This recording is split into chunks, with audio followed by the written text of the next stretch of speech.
Mi nombre es Alejandro Pérez Piña. Es un placer estar aquí con ustedes. En esta ocasión vamos a tratar el tema de justicia de una forma general. Y pues me gustaría comentarles una pregunta que puede abrir este tema, que si el derecho y la justicia es lo mismo o en qué se parecen, ¿verdad? ¿En qué grado se pueden comparar? Pues vamos a ver que la justicia puede ser algo distinto al derecho, porque el derecho no implica que sea justo del todo. Depende muchas veces de cómo se haya creado precisamente la norma y ese conjunto de normas jurídicas que conforman lo que se denomina como derecho.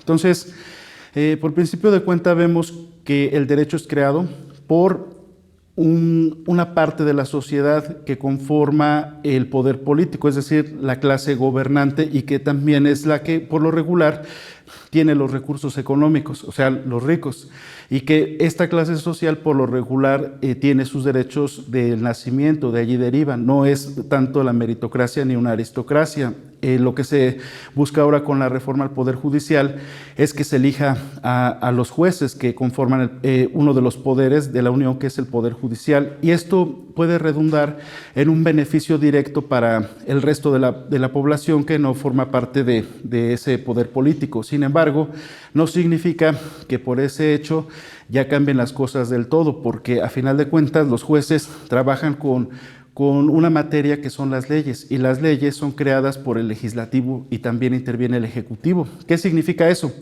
Que si el juez no tiene leyes que puedan servirle para hacer justicia, lo que va a hacer es derecho y no justicia. Para que haya justicia, ¿qué se necesita?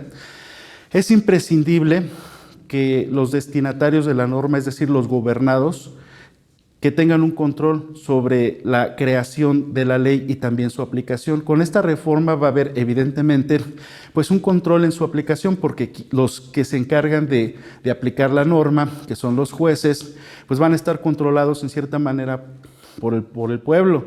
Sin embargo, también se necesita que haya un control por parte del legislador. Uno dice, pues sí, es que elegimos a los 500 diputados, son 300 distritos electorales y los otros 200 pues también conforman ese poder legislativo, ¿verdad? Junto con el Senado, 128 senadores que conforman el Congreso de la Unión. Sin embargo, vamos a enterarnos de que son muy pocas personas para que representen al total de la población. Ahorita actualmente en este año se dice que somos 132, 134 millones de personas en México. Entonces, si hablamos de que en un distrito electoral vivimos aproximadamente 416,000 personas, una persona, es decir, un diputado federal, va a representar a casi medio millón de personas y son los que hacen las leyes. Digo, hay leyes de todo tipo, pero una de las más importantes en este sentido, ¿cuál es?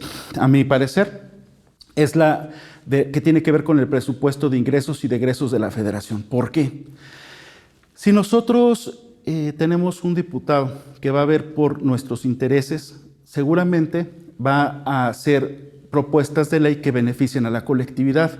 Y a su vez los otros diputados también, ¿verdad? Porque van a decir, ¿cuáles son los intereses de la colectividad? Bueno, me ha tocado que en asambleas se les pregunta a las personas, aunque nada tiene que ver luego con las asambleas, mencionan, lo que necesitamos es seguridad, lo que necesitamos es que pavimenten las calles, que haya agua, principalmente en Ecatepec, Estado de México, también en Nezahualcóyotl.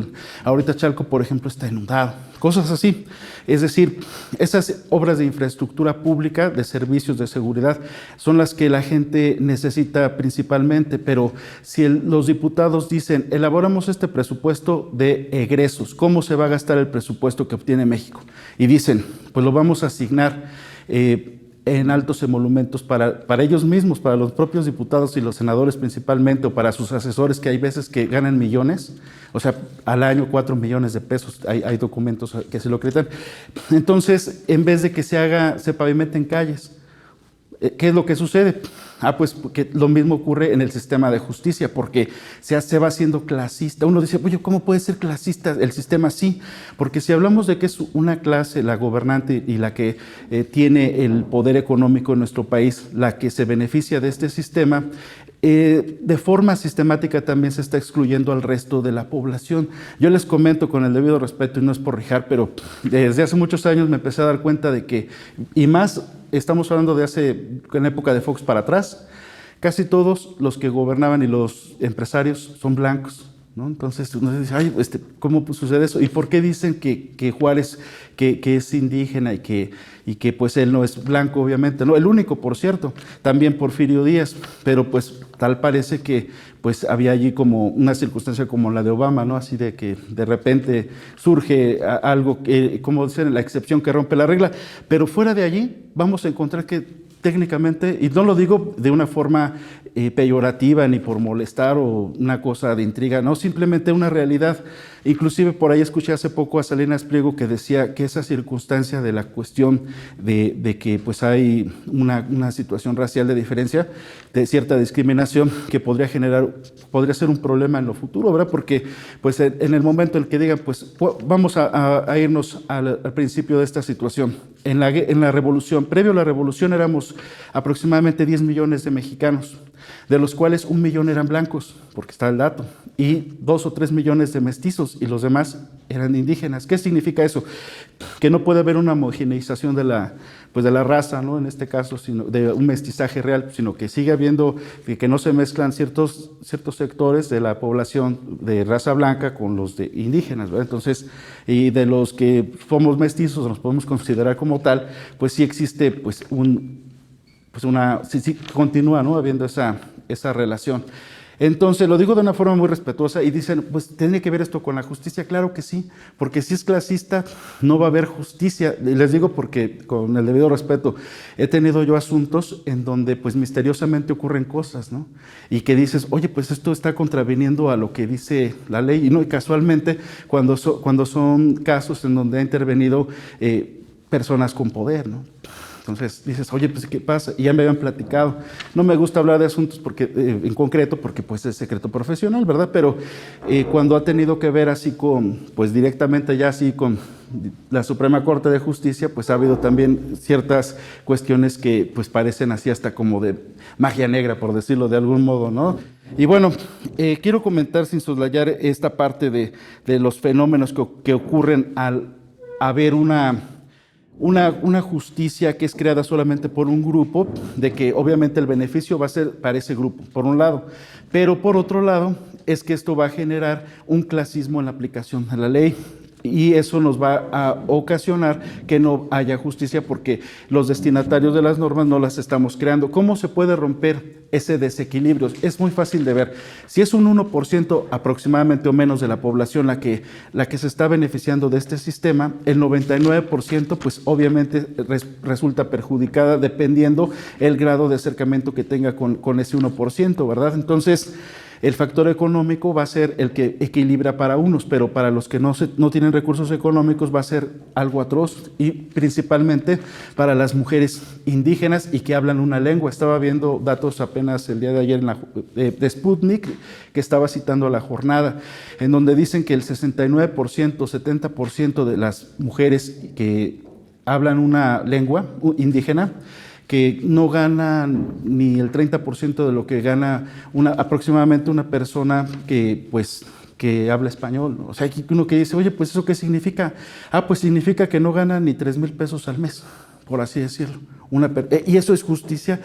No, ¿verdad? Nosotros queremos que haya equidad, y para que haya equidad necesitamos un instrumento que pueda controlar ¿a quién? A los legisladores también. ¿Para qué? Para que formulen leyes que sean benéficas para la población a la que deben representar. Entonces, ¿cómo le vamos a hacer? Pues podemos hacer instrumentos como un contrato, por ejemplo, un mandato o algo análogo que la gente decida para que digan, a ver, te vas a comprometer a esto, pero ¿cuánto te vas a asignar tú para tus emolumentos? Porque, como dice el presidente, sabiamente no puede haber gobierno rico con pueblo pobre, ¿no? Entonces, si un diputado dice, oye, yo me voy a asignar 70, 80 mil pesos al mes, un diputado federal, sí, pero ¿cuánto gana el promedio nacional? No gana más de 20 mil pesos, 15 mil pesos, pero estamos hablando de los que están incorporados en la economía formal. De los de la economía informal ya es otra situación en donde es también precario. Hablamos de que pues, las personas indígenas son mayoría, en realidad, aunque no se ven así. ¿Y esto qué significa? Significa que si nosotros tenemos ese control, pues a lo mejor hay un reparto más equitativo. Y habiendo un reparto más equitativo puede haber más justicia, porque entonces el factor económico va perdiendo poder. Y si pierde poder ese factor económico, eso redunda en un beneficio para los que menos tenemos. Y eso significaría justicia. En cuanto a la reforma al Poder Judicial, es magnífica esa propuesta porque con eso se va a controlar al Poder Judicial. De otro modo, pues hacen lo que quieren. Les voy a poner un ejemplo, y un ejemplo terrible. En los juzgados de proceso oral, que están aquí en Patriotismo, los jueces tienen su baño privado. Ellos van al baño y allí nada más van ellos. Digo, es una cosa que dice, oye, bueno, pero pues, ¿eso qué tiene que ver? Ah, pues allí se ve precisamente ese clasismo, ¿no? Donde dicen, oye, y si uno se pone a ver, ¿quiénes son los que hacen el trabajo en el sistema judicial? Ah, pues los secretarios de acuerdos son los que hacen toda la talacha. Tú hablas con el secretario de acuerdos, le platicas de tu asunto, le aclaras dudas. Y pues la persona que nada más firma pues es el juez, ¿no? Dice, a ver, aquí está el proyecto y dice pues, si le parece bien. No todos. Hay jueces que sí se encargan de realizar una labor meticulosa y me consta. De hecho, hay excepciones que rompen la regla y de una forma fenomenal, si no esto ya se hubiera caído. Hay personas excepcionales definitivamente, pero desafortunadamente no llegan ni a la mitad. Digo, a ojo de buen cubero, digo humildemente, al menos yo he litigado además de la Ciudad de México principalmente, en el Estado de México, principalmente en Nezahualcóyotl y Ecatepec, también en otros municipios, porque allá es como municipal, en Puebla, ahorita tengo unos asuntos en Yucatán, ahí en Mérida, sobre unos predios que es absurdo, fíjense nada más para que por eso le digo están mal las leyes. Una persona que falleció en el 2017, esa persona se llama Carlos Felipe Sosa Interián, pero también fue conocido como Carlos Felipe Sosa e Interián y también como Carlos Felipe Sosa, si bien recuerdo, y a lo mejor por ahí otro nombre, le gustaba usar sus nombres de diversos modos. Y el caso fallece en ese año y resulta que en el 2021 hacen un contrato, una persona moral que se llama Desarrolladora Calume SADCB, a cargo de Ricardo Capetillo Mendoza, si bien recuerdo, y Carlos, su hijo se llama Carlos, y se apoderan de ese predio. Si falleció en el 2017, ¿cómo pudo haber firmado? Ah, pues intervino el notario. Entonces intervino el notario público. ¿Quién pone a los notarios? Pues el gobernador, ¿verdad? Entonces, imaginémonos esto, que es lo que comenté en un principio, para concluir de que digan, no, pues nada más es fácil decir, no, pues yo tengo los pelos, como dicen ahí, ¿no? De la burra en la mano, y no solamente unos pelos, no tengo toda la pieza completa, ¿no? Dices, aquí hay muchas irregularidades y terribles. Y sí, pues el caso es de que a pesar de que estas personas, los verdaderos dueños del predio, que son los herederos de este señor, pues ya son acusados por despojo. Y el sistema judicial penal de allí de Mérida está favoreciendo a estas personas que son pudientes, obviamente. Y ese es el sistema de justicia que tenemos aquí en nuestro país. Y también aquí en la Ciudad de México, pues, hay infinidad de casos de este tipo, en el Estado de México también, en Puebla, donde me consta, de hecho, que pues también allí hay situaciones así. De hecho, tuve la oportunidad hace unos años de trabajar de colaborar como intermediario de ABC-AMEVA de los Estados Unidos y Canadá. Tienen allí un despacho en Toronto, si bien recuerdo, y en Nueva York. El caso es de que querían expandirse conmigo y les dije, pues sí, se llama Jeff Tarnis, el director de ahí de esa compañía. Me dijo, pues a ver, platícame. Y yo le dije la verdad. Le dije, mira, así está la cosa. Y no le quisieron ya entrar, porque es que por la cuestión del tiempo, porque el tiempo, time is money, como dicen, ¿no? Entonces, aquí te puedes pasar años y pues ahora sí que no es rentable, por así decirlo, entre otras cosas. Además, el sistema cómo implica, porque les voy a comentar algo. Y eso es algo muy importante para que hagan, se tiene que aplicar aquí ya econometría para un asunto, porque saber si me es viable llevar un asunto 1, 2 o 10 años o 20 años, ¿verdad? En verdad, no es broma, hay gente que lleva más de 20. Yo conocí una clienta que tenía, cuando nos conocimos, 22 años en unos asuntos y no podía gozar de su herencia.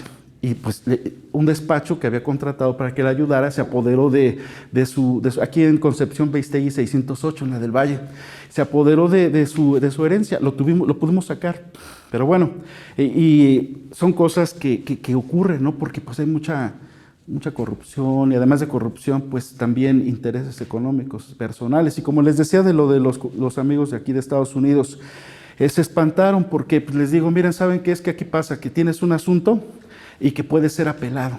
Y después de que puede ser apelado, pueden meter amparo. Entonces, y sobre cositas, ¿no? Entonces es a veces pérdida de tiempo, ¿no? Debería de resolverse todo de una forma compacta y expedita, pero no se han generado esos medios. Yo creo que eso funcionaría más, porque pues si los invito a que acudan a un juzgado de la Ciudad de México, no todos, pero la mayoría, yo creo que un 95% van a encontrar que están sobresaturados. Los expedientes están sobre las mesas, los mandan al archivo, es más, los que mandan al archivo, pues algunos los mandan a los 3 meses, debe ser a los 6, pero bueno, hay cada cosa allí tan terrible que pues es muy triste, porque no es a veces dinero solamente, ¿no? Sino que hay veces que pues son cuestiones emocionales que la gente también allí dilucida, pero pues para que se le haga justicia, pues a veces que parece como si fuese de milagro, ¿no? Realmente la gente que sabe dice, pues no me meto en estos asuntos, no es viable, no es negocio, por así decirlo, excepto cuando ya está amañado, ¿no? Porque si como los que les comento de Mérida, que dicen, ¿sabes qué? Pues le hacemos así, no le invierten más que algunas cosas, pues para los pagos que tienen que realizar, y no me lo van a creer, pero por ejemplo, esos predios están valuados, como, son 2 predios grandes, como aproximadamente en 100 millones de pesos, ¿no? Pero ¿cuánto le van a invertir allí? No le invierten ni 1 millón de pesos. Entonces se mueven muchas cosas de forma terrible. Bueno, por eso digo, la reforma al Poder Judicial está muy bien, pero tiene que ver también, para que sea eficaz, una reforma al Poder Legislativo, principalmente para crear las leyes de los presupuestos de ingresos y de egresos, la cuestión de los impuestos, porque como dice Jesús de Nazaret, nos comenta cuando da ofrenda a una viuda y que da una monedita, ¿no? Pero antes un rico dio de una buena lana, ¿no? Entonces, ¿qué es lo que pasó? Les dice a sus discípulos, pues aunque no lo crean, por así decirlo, la viuda dio más que aquel, porque ella dio de lo poco que tenía de su sustento, y ese dio lo que le sobra. Entonces, ¿qué significa esto?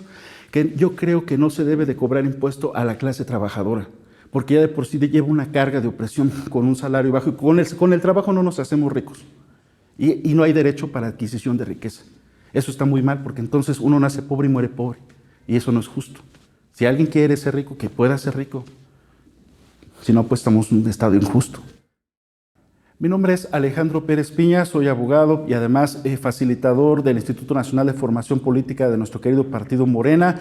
Y pues los invito a que acudan a las instalaciones del Instituto Nacional de Formación Política ubicado en Guadalupe 64, en la colonia agrícola Pantitlán. Y pues estamos a sus órdenes. Mucho gusto.